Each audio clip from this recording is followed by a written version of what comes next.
Hizkuntzaren lurrean bizi gara. Hizkuntzaren baratzean loratzen dira ideiak. Hizkuntza da besteri eskaintzen diogun lore sorta.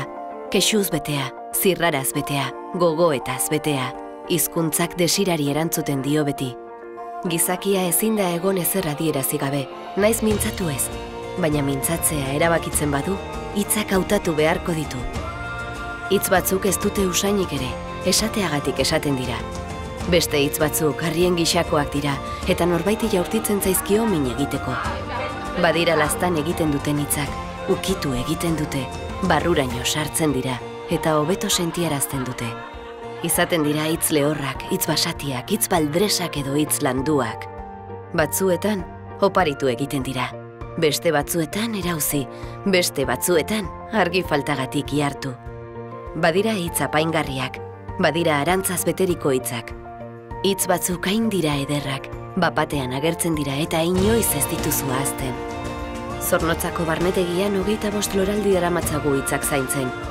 Hemendik igaro diren milaka ikaslerekin partekatu dugu gure hizkuntzaganako maitasuna. Ikastaroak eskaintzen ditugu. Bai udakoak, bai negukoak eta online ere bai. Alabanaka nola taldeka. Gurean bizi diren ikasleak etxean bezala senti daitezen, behar bezalako instalazioak dauzkagu eta ekintza egokiak antolatzen ditugu.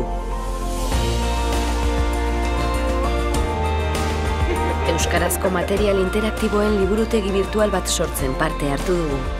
Euskal Herriko Unibertsitateko Euskal Gramatika sarean proiektua babesten. Eta oro bat, boga internet bidezko autoikaskuntza programa sortzen. Lore hauskor baten gisa babestu dugu euskara. Horretan jardun dugu 25 urtez Zornotzako barnetegian. Eta beste 25 urtez ere jarraitu nahi genuke. Zurekin batera.